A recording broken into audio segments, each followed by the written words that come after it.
Bom dia, pessoal. Sejam todos muito bem-vindos a mais uma das nossos momentos de ceia. E essa semana, enquanto eu conversava com o Ed, estava em dúvida entre dois temas legais para a gente conversar hoje.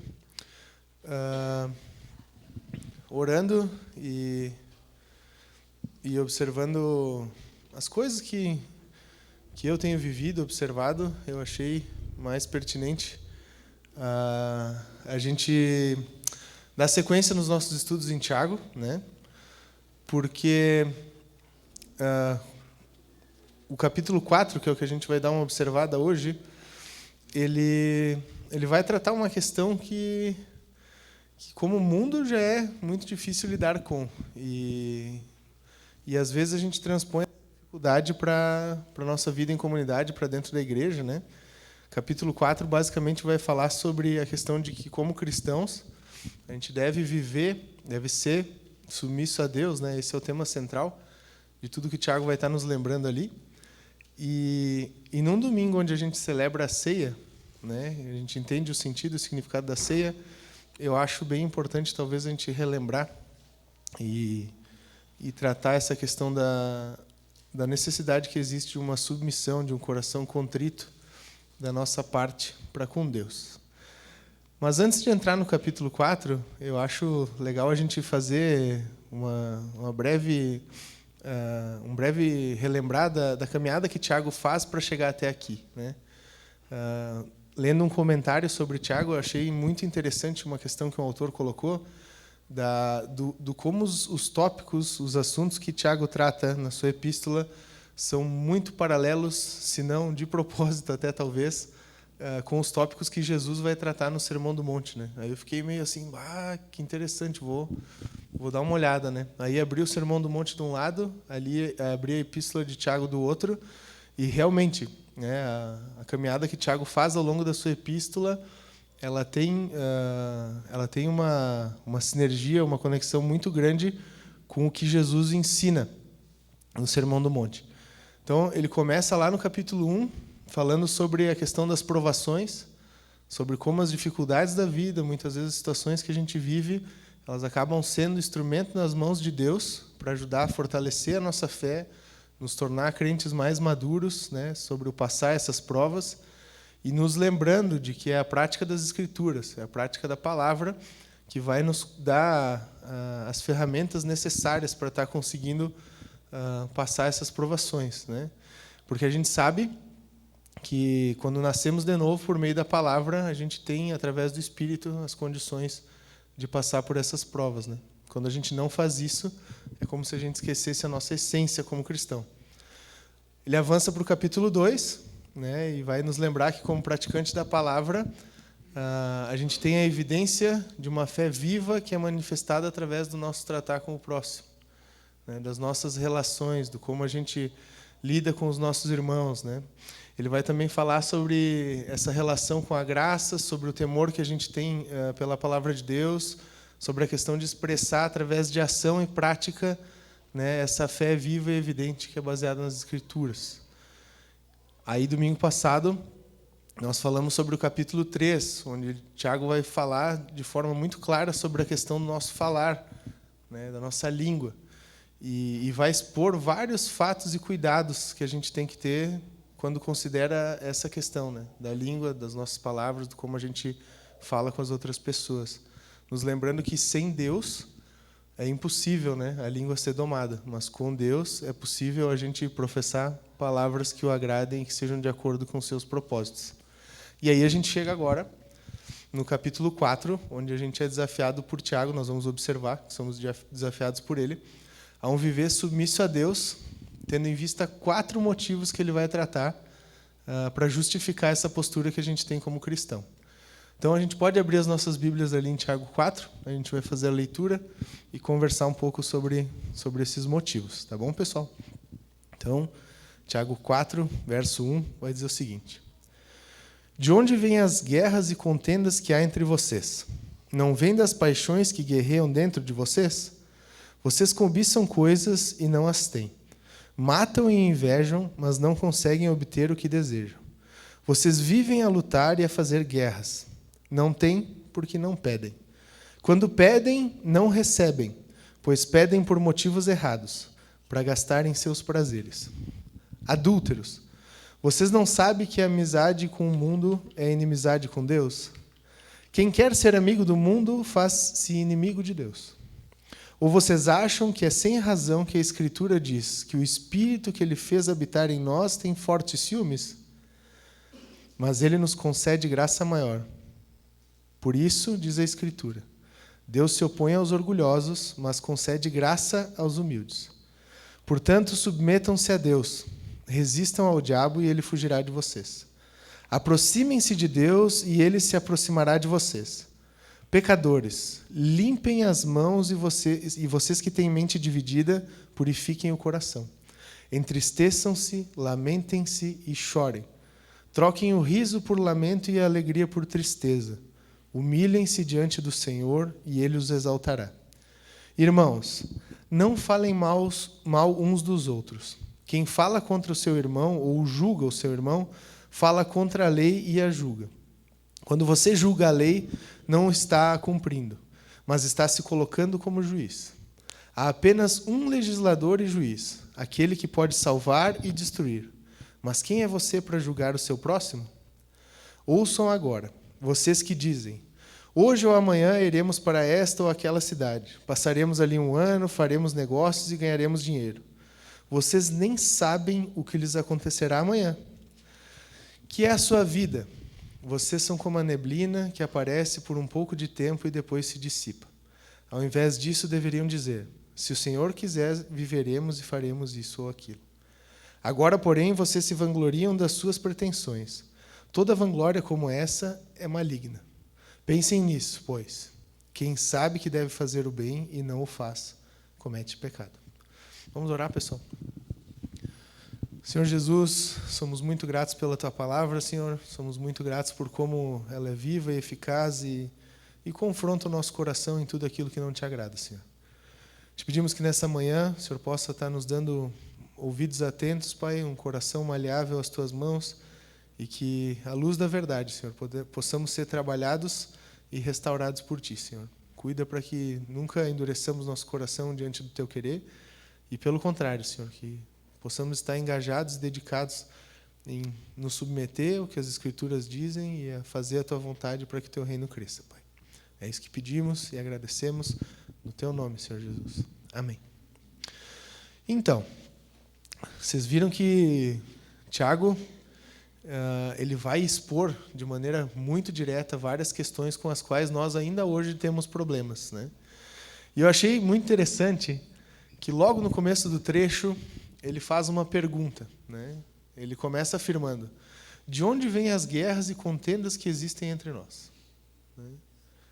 Ele faz uma pergunta para que a gente pare para pensar sobre essa questão dos conflitos, das divergências, das brigas e das coisas que acontecem entre nós. E ele mesmo vai avançar respondendo com outra pergunta. Ele vai dizer que não vem das paixões que guerreiam dentro de vocês mesmos.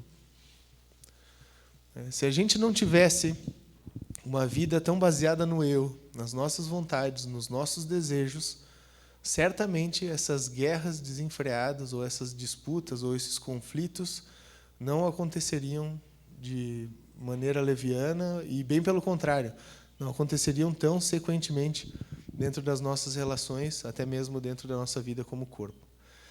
Com essas perguntas, é como se ele estivesse dizendo que uma vida autocentrada, que uma vida baseada no eu, que uma vida egocêntrica, é que nos conduz a uma série de conflitos. Ele vai dizer em seguida que a gente vê que muitas coisas precisam ser avaliadas em relação àquilo que a gente decide, que a gente pede, que a gente almeja. E ele faz comparações práticas e fortes. Ele diz que a gente pede e não tem. Aí depois ele vai falar que a gente mata e inveja, mas ainda assim não consegue obter, através desses meios, as coisas que a gente quer. A gente vive a lutar e a fazer guerras em circunstâncias de coisas que o nosso coração muitas vezes deseja. A resposta é bem simples. A gente não tem isso por alguns motivos claros. Ou a gente não pede para Deus, né? A gente não se coloca diante de Deus, não se submete a Ele, entendendo que nós precisamos da ação dele nas nossas vidas para ter o que é necessário. Ou ainda pior, a gente pede as coisas erradas pelos motivos errados. Por isso, segue não tendo. Então, as respostas para todas essas coisas que ele aponta como ruins aí nos primeiros 5 versos são bem claras e simples. Ou a gente não se submete e não pede para Deus o que precisa, ou a gente pede coisas que Deus não quer para a nossa vida ou que não é preciso que a gente tenha. Motivos errados. E ele avança um pouco mais duro daí. Quando as coisas chegam nesse nível, pessoal, e eu creio que é muito justa a comparação que ele faz, de uma pessoa que se coloca em tamanho egocentrismo ao ponto de ser um adúltero. Ele vai nos comparar a adúlteros, que ao invés de considerar amar a Deus e querer pedir de acordo com sua vontade, se posicionam como apaixonados por esse mundo e carentes do que ele oferece. Entregam o coração que Deus tanto ama, que Deus tanto deu em favor, em pró, ao ponto de entregar seu filho para que tivesse acesso e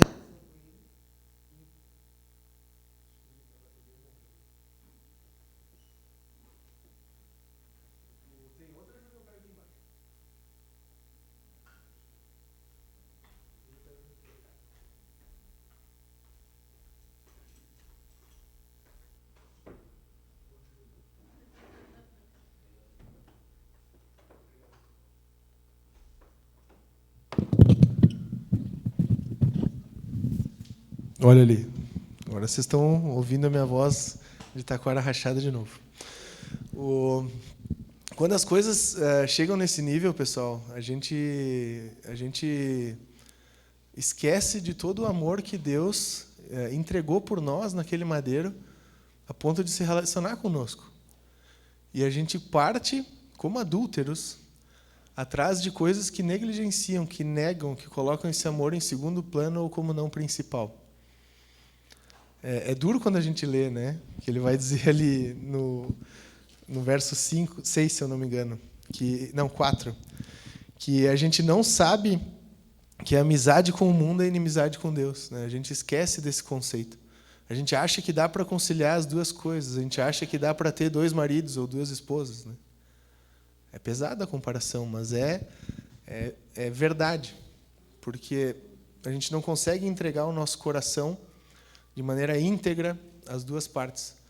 Porque o que Deus quer de nós, o que Deus espera de nós, é totalmente diferente desse autocentrismo que o mundo nos ensina a ter. Então, quando a gente tem uma postura diferente da que Deus espera, a gente naturalmente está fazendo o que Ele não quer e agradando a outra parte. E, por fim, nessa primeira parte, Tiago vai nos lembrar do apreço que Deus tem por nossas vidas, trazendo a lembrança da luta do Espírito de Deus, da luta que o Espírito de Deus constantemente trava para que nosso coração se volte a Deus em primeiro lugar. E a palavra é tão forte que para o português traduziu como ciúme, né?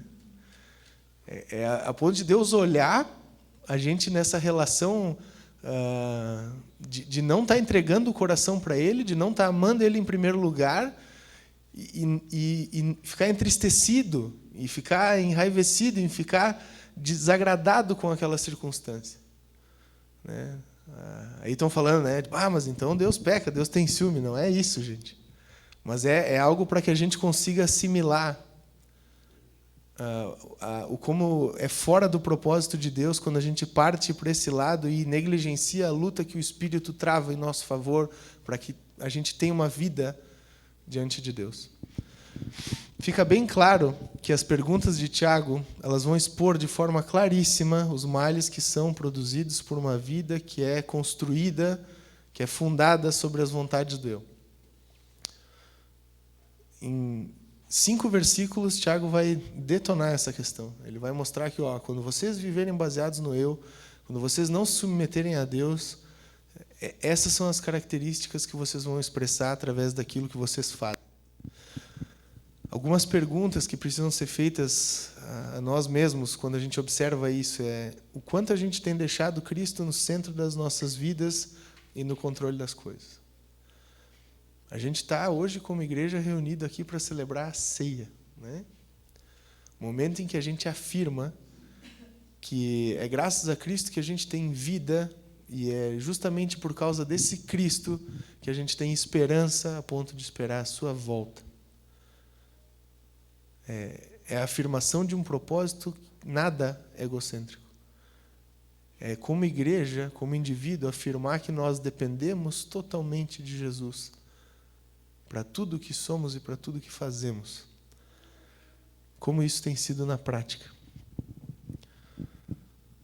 O que a gente pede simplesmente por pedir ou sem avaliar a luz do conhecimento de Deus que a gente tem de possível por meio das Escrituras?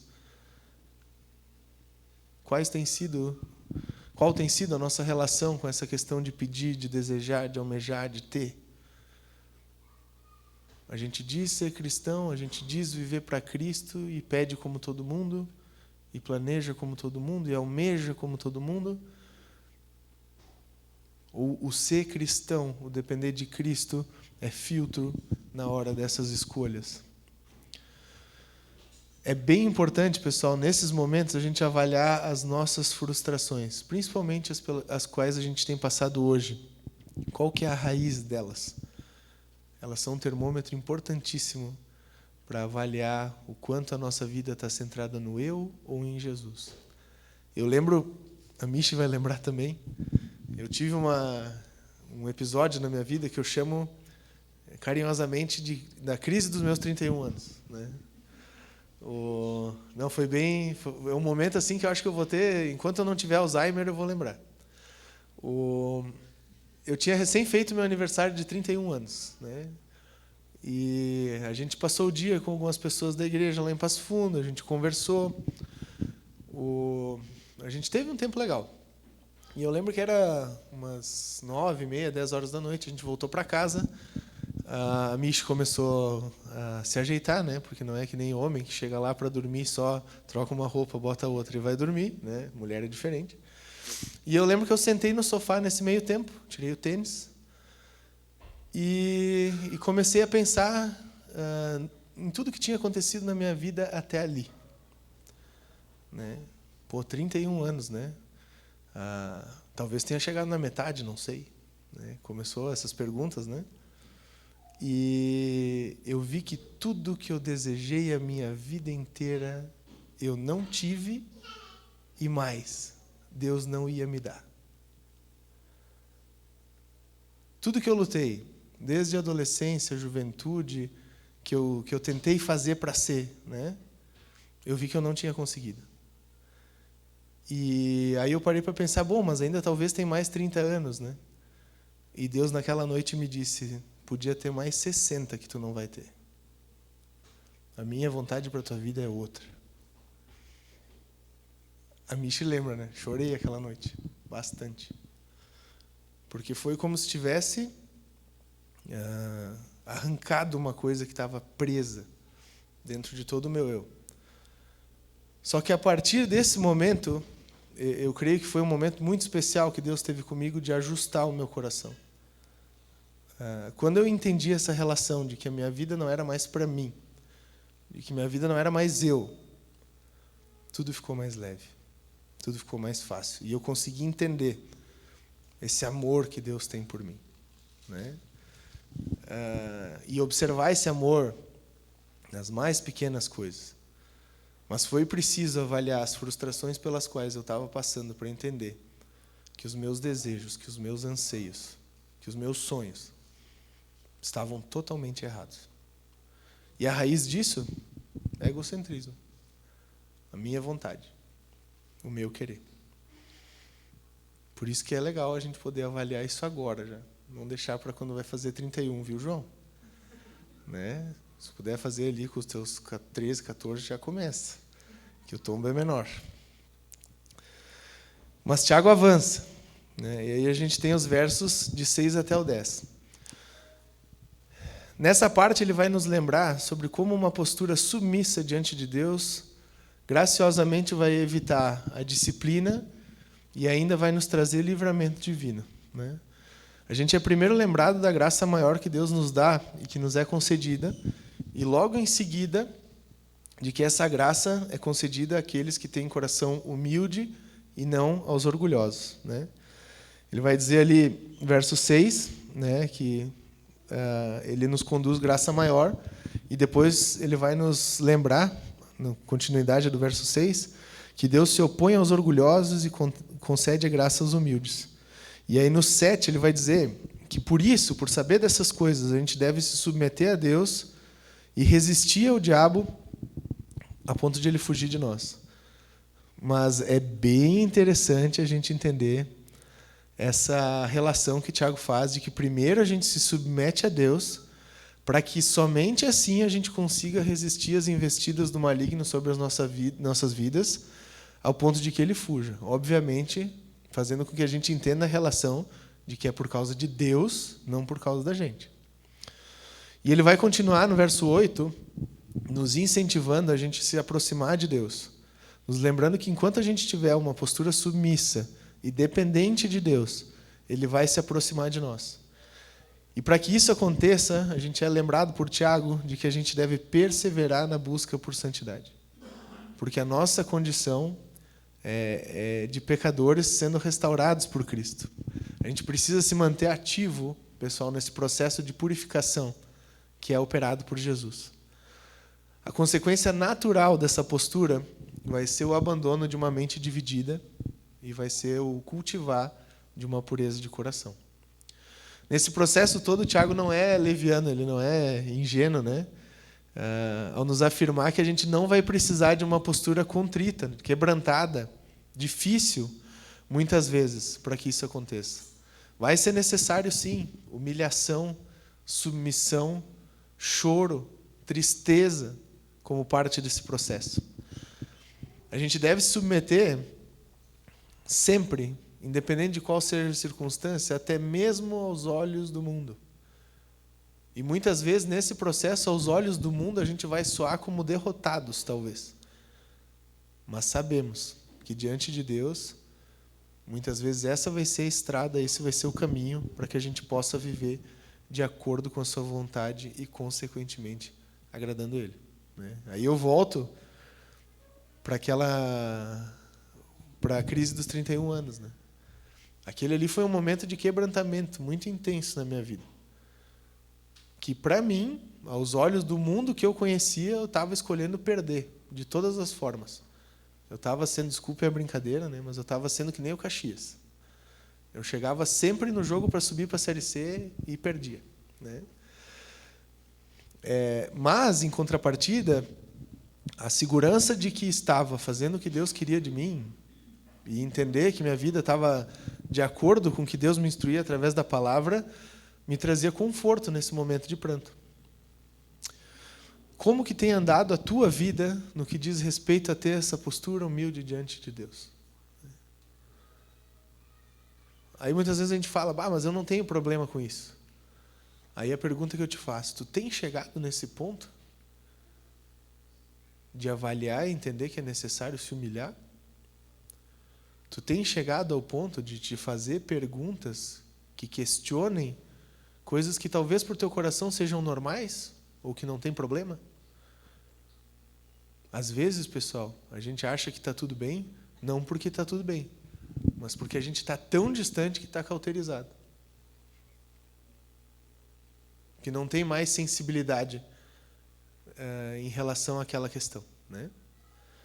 Eu lembro, uma vez conversando com o Marquinhos Reis, né, que ele, para quem não sabe, ele é quiroprata, né, faz os ajustes, aquelas coisas todas e tal. E ele nunca tocava violão com a mão direita usando os dedos, ele sempre usava a palheta, né? Ele disse assim, mas por que tu nunca usa os dedos para tocar com a mão direita, né? Ele disse, não, Fofo, é porque assim, como eu toco violão, a minha mão esquerda já fez calos em todos os dedos. Eu perdi toda a sensibilidade que eu tenho nesses dedos. E para o meu trabalho, às vezes, é importante eu conseguir sentir exatamente o ponto em que eu vou pressionar. Se eu calejar a minha mão direita, né? Se eu calejar a mão com essas cordas ali, eu não vou sentir mais nada. Aí talvez eu não vá achar os problemas das pessoas que vêm e consultam comigo. É um exemplinho engraçado, mas muitas vezes a gente se coloca nesse ponto, né? A gente deixa o pecado cauterizar o nosso coração de uma maneira tão grande que a gente não acha que está tudo errado. Pior, a gente acha que está tudo bem. Cristo e a graça têm sido suficiente para que a gente desista, para que a gente abdique de uma vida que constantemente o mundo nos propõe? O que precisa mudar? Outra área interessante a ser avaliada no que diz respeito a uma vida que é submetida, que é submissa ao Senhor. E Tiago avança, né? E eu acho que a construção dele é muito completa no que diz respeito a submeter-se a Deus. E dos versos 11 e 12 ali, ele vai nos falar sobre como a gente tem que ter uma postura humilde e prostrada diante de Deus, nos colocando como filhos que são imerecidamente redimidos pela graça, ou seja, no nosso devido lugar, no lugar de agentes e de instrumentos nas mãos de Deus, que é o único que pode e a quem cabe legislar a lei divina, porque é o único que consegue também julgar de maneira a salvar ou destruir. O critério que Tiago dá é completo nesse sentido. Ele vai dizer que quando a gente se coloca em posição de julgar, de legislar a lei de Deus, a gente teria que ter a capacidade para fazer isso, teria que ser o juiz. E nesse caso, o juiz é somente aquele que pode salvar ou destruir, nenhum de nós. Eu, mal e mal, consigo destruir um reboco, uma parede lá quando tem que fazer uma reforma em casa. Quem dirá, né, algo ligado ao planeta, à vida e coisas do gênero. Muito menos salvar, né? Eu já agradeço a Deus toda vez que o Gabi vai cair, eu consigo catar uma perna dele antes dele cair, né? Quem dirá salvar vidas e salvar pessoas, né? Quando a gente lê esse trecho e observa ele com atenção, fica muito claro que para a gente adotar uma postura desconexa com a palavra de Deus e principalmente com a mensagem do Evangelho, basta a gente não agir de maneira adequada com as pessoas. Basta a gente olhar para a vida de todo mundo que está ao nosso redor com um martelinho, né? Certo, errado, aprovado, desaprovado, gostei, não gostei, não quero perto, longe de mim. Não, esse pode chegar, esse está legal. A gente pega o nosso martelo de cavaleiro da justiça e sai por aí distribuindo sentenças, né, pessoal? Essa é a postura totalmente inadequada do que diz respeito a uma vida que se submete ao Senhor. Um coração submisso a Deus lembra que, se não fosse por Cristo, a nossa condição era igualitária.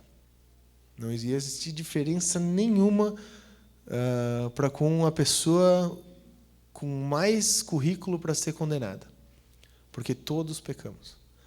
É importante a gente lembrar o quanto somos insignificantes diante de Deus. E se não fosse a graça dele de nos permitir conhecer a Cristo e de enviar o seu Filho para que exercesse aquela obra na cruz, a gente não estaria de forma alguma livre da ira divina. Independente de qual fosse a nossa posição, as nossas posses ou as nossas obras, sem Cristo, todos são fadados ao mesmo fim, a eternidade inteira distante de Deus. Aqueles que não têm esse fim é porque são cientes de que são redimidos pela graça de Deus. A pergunta que a gente tem que fazer aqui, no que diz respeito a avaliar se como cristão a gente tem exercido essa vida submissa, é: nós expressamos em geral graça nos nossos relacionamentos? Com as pessoas que conhecem a Cristo e que não conhecem, que fazem parte das nossas vidas, a gente transparece Jesus, a misericórdia, a graça, o amor, o perdão, a resiliência, né, de não desistir, de ir lá, de se dispor, de estar com aquela pessoa que muitas vezes é difícil, de atender muitas vezes aquela pessoa que tem um jeito mais complicado, ou a gente seleciona, julga, né, e coloca as coisas em escaninhos. A gente age como instrumento disposto e ajustado às mãos de Deus quando a gente tem a oportunidade? A gente está no nosso devido lugar? E aí a gente pensa, não, a resposta automática é sim, né? Mas o Edgar sabe, tem alguns que são mais complicados. A gente tem um muletinha, né? Que a gente ainda não conseguiu descobrir o nome dele. É um irmãozinho nosso aí que sempre passa aqui 2, 4, 5, 10 vezes por semana pedindo ajuda, das mais variadas formas. E ele age, muitas vezes, com maldade, né? Tentando enganar ou eu, o Edgar, ou o Dudu, ou a Lu, ou quem tiver aí, sempre para tentar extrair o melhor e o máximo possível de nós, né? A vontade que eu tenho, que a minha carne tem, é pegar a muleta do muletinho e fazer ele nunca mais voltar, né? Essa é a vontade que a minha carne tem. Mas o Cristo que habita em mim me faz olhar para Ele e entender que Ele precisa de Jesus e Ele precisa de ajuda. E que eu não posso negar palavras, que eu não posso negar atenção e que eu não posso deixar de tratar Ele como criatura amada por Deus. Então, se Ele vier 10 vezes na semana, o Espírito Santo me faz 10 vezes conversar com Ele. E às vezes eu tenho que dar até um tempo, né? O Edgar vê. Às vezes eu venho aqui na escada, dou uma respirada. Ele fala, o que está acontecendo? Não, estou precisando dar uma desafogada que o nosso amigo ali me fez subir o sangue agora.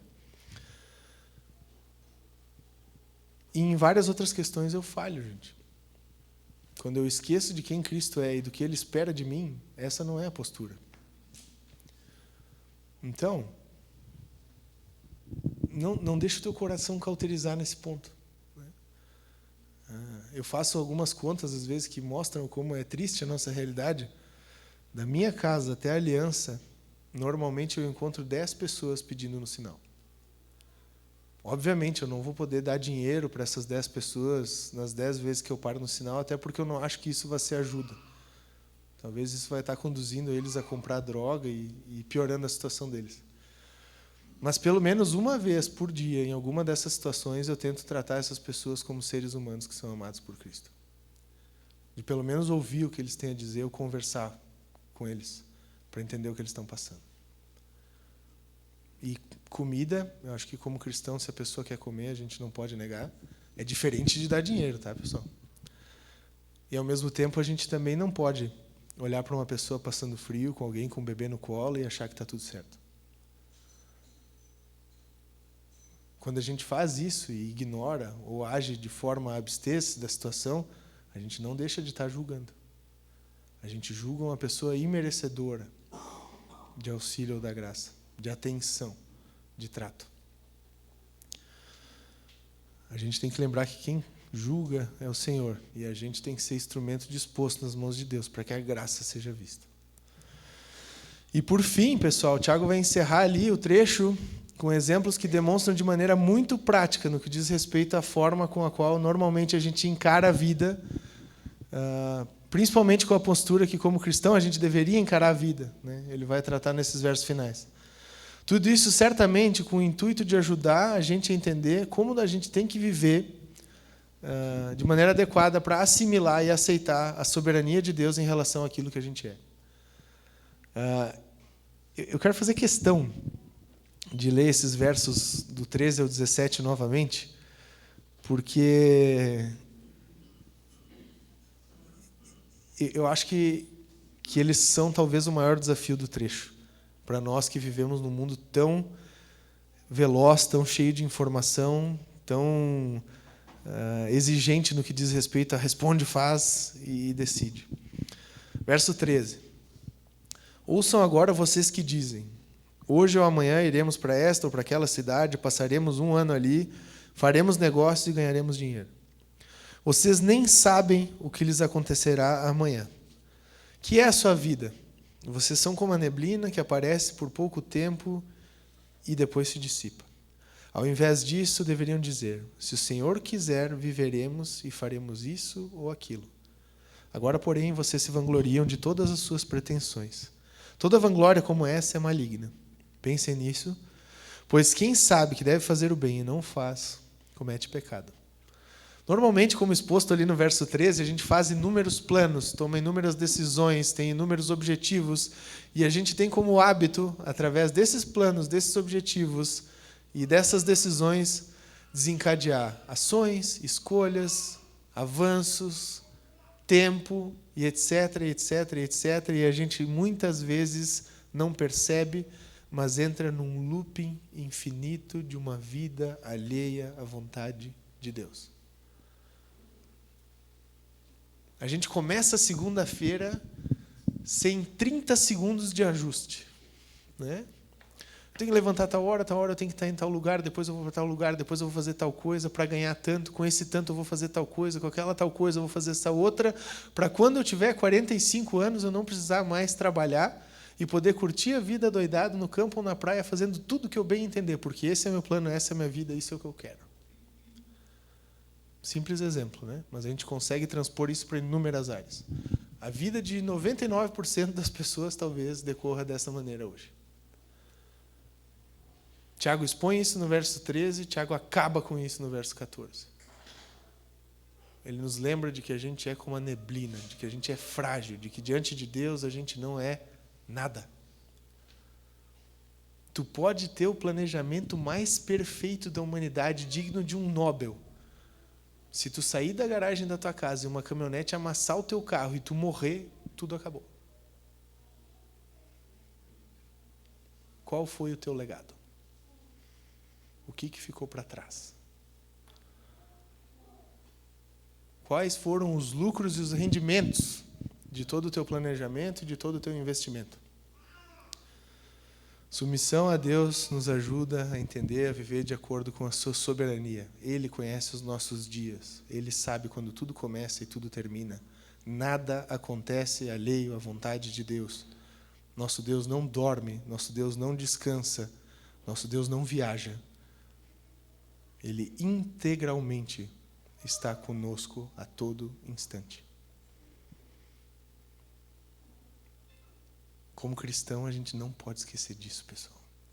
E mais, carinhosamente, a gente não só é lembrado do como a gente é frágil, como somos conduzidos ao que a gente deveria fazer.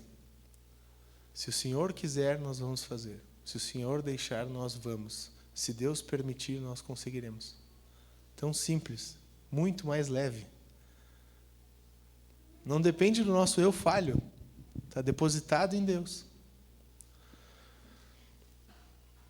Entendendo a nossa tendência de viver longe de Deus, ou alheio a Ele, principalmente nessas questões, sabendo que a gente é frágil, como cristão a gente deveria praticar uma postura adequada de primeiro tentar se sujeitar à soberania de Deus em relação às nossas vidas. Olharmos com os seus olhos. Mas está acontecendo algo horrível comigo agora. Estou passando por um deserto.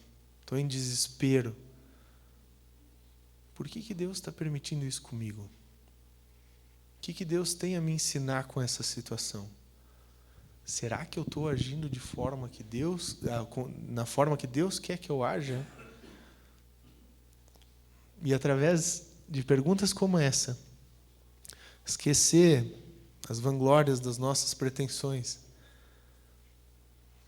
e ter um bom olhar, com postura humilde, para a vontade de Deus em relação ao que Ele espera da gente. Como tem sido a nossa postura diante da soberania de Deus no que diz respeito à vida? A gente age como se isso fosse verdade? Ou a gente só fala da boca para fora? Nós temos o hábito de tentar entender o que Deus quer? Nós temos tentado entender o porquê que Deus deixa? Ou a gente só vai murmurando e avançando, reclamando e continuando, tentando outra perspectiva ou outra opção e seguindo em frente? O resultado natural do que tu faz é normalmente o que tu quer? Perguntas bem simples que nos ajudam a avaliar como é que a gente considera Deus realmente soberano diante daquilo que nós somos. Só para a gente ordenar bem, pessoal, o assunto do que a gente tratou e conversou nessa manhã de ceia, eu acho interessante a gente, pelo menos, retomar os principais motivos ali que Tiago vai apontar. Então, com base no capítulo 4, a gente buscou entender por que, como cristão, a gente deve viver e ser submisso a Deus. A gente primeiro viu que uma vida egocêntrica nos conduz a uma série de conflitos e desavenças, né? Ali do verso 1 até o 5. Depois a gente observou também que uma postura humilde e submissa diante de Deus nos livra da disciplina dele e nos conduz a livramento, né? Deus nos proporciona essas graças quando a gente tem uma postura submissa diante dele, nos versos de 6 a 10. Versos 11 e 12 vão nos lembrar e fazer com que a gente consiga permitir que a gente se coloque e esteja no nosso devido lugar como filhos, discípulos, para que assim a gente age e viva bem ajustados à soberania de Deus no que diz respeito ao que somos, versos do 13 até o 17. Qual que é o impacto prático desse trecho em relação às nossas vidas? Eu acho que são coisas muito diretas, como a epístola de Tiago é no geral, mas é importante a gente lembrar. Primeiro, como cristãos, a gente tem que abdicar do nosso egocentrismo e tem que viver um cristocentrismo, pessoal. Não é mais baseado no eu, mas é baseado em Jesus. Nós devemos lembrar também que o que a gente pede, almeja e deseja expõe muito em relação à nossa saúde espiritual. Expõe muito sobre como está o nosso coração diante de Deus. Por isso a gente tem que atentar para não nos deixar enganar e permitir com que a nossa vida seja conduzida pelas nossas vontades. O texto nos lembra também que Deus sempre está disposto a ter relacionamento conosco. Nós é que muitas vezes não estamos dispostos a nos submeter ao Senhor. O trecho vai nos trazer também que sempre que a gente se submete a Deus, a gente vai estar sobre a sua ação, sendo tratados e conduzidos por Ele. O final dessa história vai ser positivo. Muitas vezes vai ser necessário a gente resistir ao diabo. Não se enganem. O trecho também deixa isso bem evidente. A gente tem sim que se submeter a Deus, mas não é por isso que a gente não vai ter que lutar contra Satanás nessa nossa jornada. Deus se agrada quando a gente tem postura humilde. As Escrituras como um todo, muitas vezes vão falar disso. Não cabe a nós julgar. Deus é o único justo juiz. Temos de lembrar também que Deus é soberano, nós não somos. Essa é uma afirmação dura, mas é real. Devemos também saber que, como cristãos, não é nosso papel nos vangloriar das nossas pretensões, mas viver uma vida disposta à vontade de Deus, sabendo que o bom é o que Ele pretende para nós, não aquilo que o nosso coração quer. E é nosso chamado, sempre que tivermos a oportunidade, fazer o bem. Contra isso não há lei também, A gente vai ter no Novo Testamento. Coisas muito práticas, mas, assim como a mensagem do Evangelho, radicais, que transformam vidas, que conduzem para perto de Deus e que afirmam que realmente, a partir de Cristo, tudo mudou e tudo se fez novo naquilo que nós somos. Hoje, pessoal, é um momento em que a gente sempre se alegra como igreja. A gente celebra a ceia. A gente celebra a redenção que Cristo permitiu e trouxe sobre as nossas vidas. A gente inúmeras vezes lê, talvez, o texto de 1 Coríntios sem lembrar dessas coisas. Ou a gente só visita esse trecho e o sentido dele no primeiro domingo do mês. Mas como cristãos, esse momento de celebrar a graça redentora do nosso Senhor, exposta diante de todos naquele madeiro, o sangue que lavou e justificou os nossos pecados, e o corpo que foi extremamente judiado em nosso favor, é motivo de, sim, celebrar e se alegrar, mas é motivo de, sim, se desafiar a viver uma vida coerente com isso que a gente anuncia e celebra. Não adianta a gente, como igreja, só lembrar da ceia nesse primeiro domingo do mês e celebrar esse momento aqui em 2 horas de manhã e não se submeter a esse amor, a essa graça, a essa alegria na prática diariamente. Eu gostaria, sim, de ler o trecho de 1 Coríntios 11 juntos agora, nos versos de 23 ao 29. E eu queria que a gente atentasse muito bem para as instruções que Paulo recebeu e nos estende, para que a gente entendesse que isso também é desafio, a viver uma vida coerente com esse maravilhoso sacrifício de Cristo que nos permite ter esperança, que foi realizado em favor de nós. Verso 23 de 1 Coríntios 11 vai dizer o seguinte: pois recebi do Senhor o que também lhes entreguei, que o Senhor Jesus, na noite em que foi traído, tomou o pão, e tendo dado graças, partiu e disse: isto é o meu corpo, que é dado em favor de vocês. Façam isso em memória de mim. Da mesma forma, depois da ceia, ele tomou o cálice e disse: esse cálice é a nova aliança no meu sangue. Façam isso sempre que o beberem em memória de mim. Porque sempre que comerem desse pão e beberem desse cálice, vocês anunciam a morte do Senhor até que ele venha.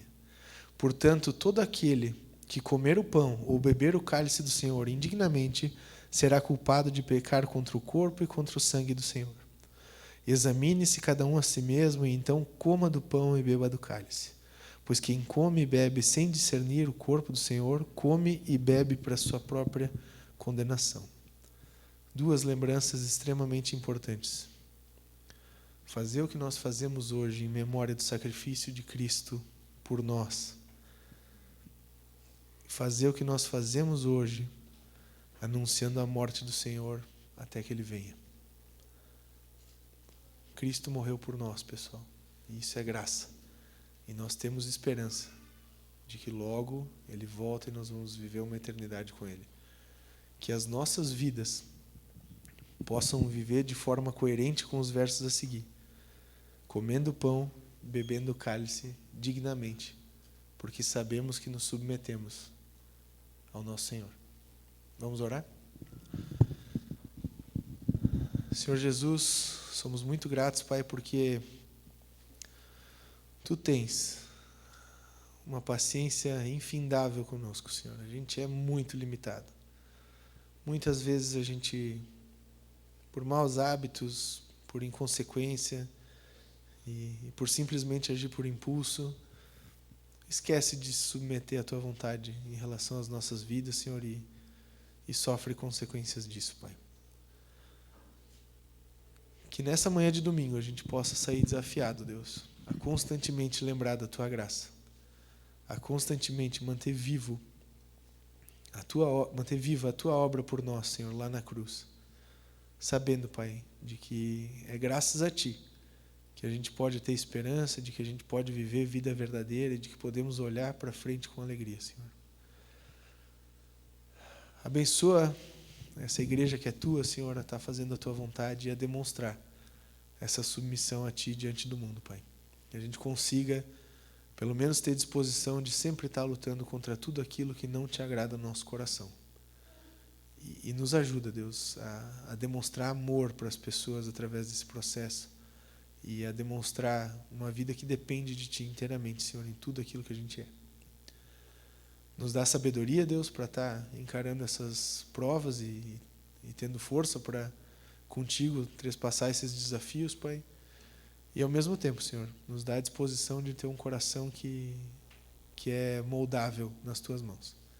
É isso que a gente te pede, Pai, e te agradece como igreja, no Teu nome, Senhor Jesus. Amém.